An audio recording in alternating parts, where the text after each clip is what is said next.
At this point, I think the writing is on the wall. We have over 45 million people on food stamps. We saw a 1.1 million increase in food stamp recipients in just 1 month. From April to May, we've seen the GDP numbers revised dramatically. Obviously, there's a real contraction in the actual economy. So right now what we're experiencing is the summer of collapse.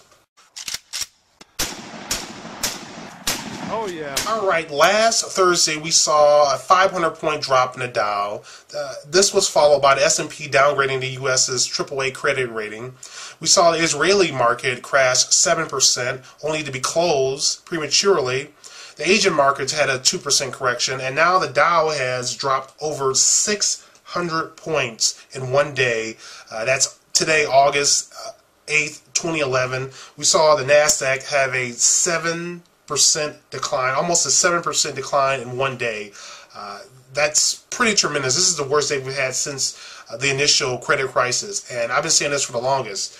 The actual collapse hasn't actually ended. We're not experiencing a double dip recession. What happened was the system fell apart, and the government basically took the money from the people and they gave the money to Wall Street, to the corporations. And it was an attempt to boost them. But what we've seen is not an actual recovery from the American people. We've seen a recovery for Wall Street. And the rest of the country has been suffering ever since. Like I said, we now have 45 million people collecting food stamps, over 45 million people collecting food stamps. We're seeing huge gains every single month. S&P also had a downgrade, options clearing, national securities clearing, DTCC, they also downgraded that, their credit ratings. Like I said, Tel Aviv, they had a 7% drop in their market. $1,700. Gold hits $1,700. This is something that I predicted originally in late 2009. I think gold was actually worth $1,000 per ounce, somewhere around $1,000 per ounce, and I predicted that it was going to hit $1,700 in 2010. I was wrong, obviously, about that. It ended up going to about $1,400, but eventually, today, it hit $1,700. And I also made a prediction. I also held on to my prediction that it would hit $1,700 this year. So I'm glad to see some of my predictions coming true. Obviously, my silver prediction came true, but this just shows you that the confidence in the U.S. dollar is shaking. I don't actually look at how the dollar is doing against other currencies. I look at how it performs against actual commodities, things of real value. The OECD, their lending index continues to fall for June. Obviously, there's not a lot of confidence in the economy at this point. Their indicators are pointing to a downturn for the actual economy. There's riots in London right now. There was a guy, I forgot his name. He was shot. He was a father of four. He was shot by the police, and there was 500 people who showed up to protest.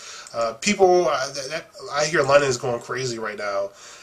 At this point, you actually have people breaking into shops, people actually throwing objects at the police officers. There's actually riots going on in London. Some of this is actually linked to a beating of a teenage girl.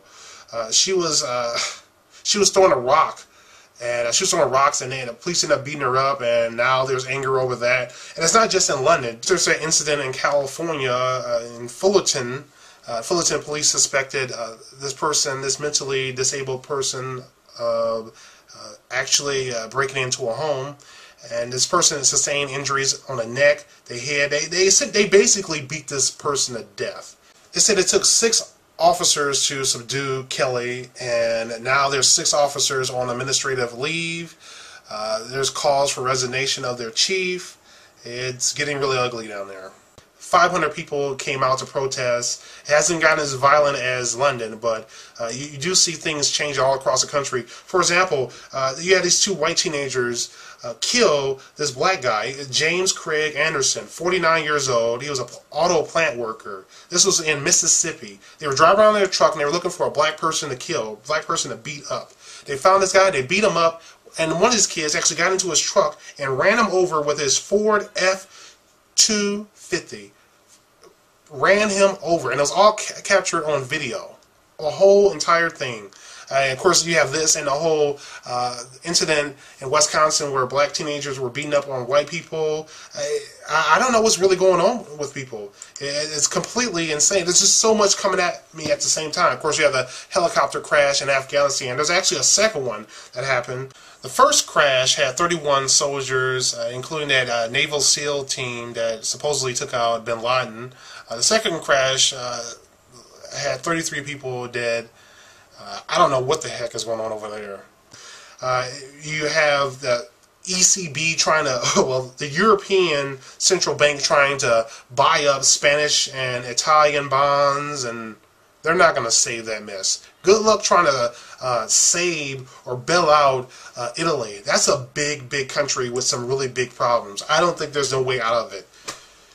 So at this point, the Dow is reacting to a number of things going on right now. Obviously, people are selling. There's a great deal of fear on Wall Street. People are worried about the double dip. But the fact of the matter is, our economic system was fundamentally unsustainable.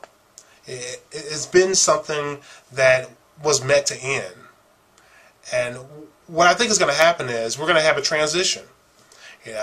I don't think the stock market crash points to, the end of the world or any stock market crash, because this is really Wall Street.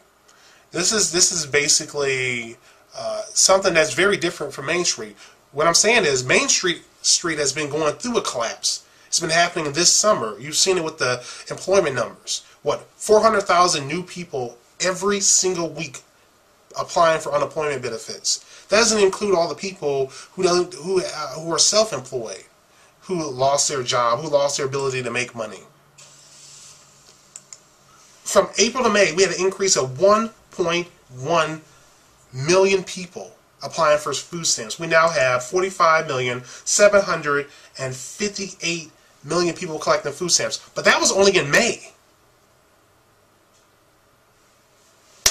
We're very close to having 50 million people collecting food stamps, because we have a situation in this country where you have more people at the top, more Wall Street taking money. They're taking resources and they're taking it from everybody else. So we're seeing the middle class contract. We're seeing the super rich become even wealthier, and everybody else is basically getting the squeeze. So this is the trend. This is what's happening in America. And guys, tell me what you think.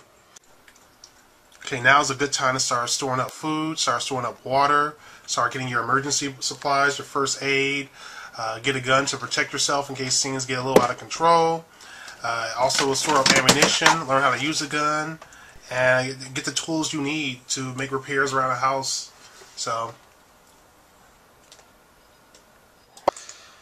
thanks for watching, thanks for listening. Don't forget the future belongs to those who prepare for it today. Bye.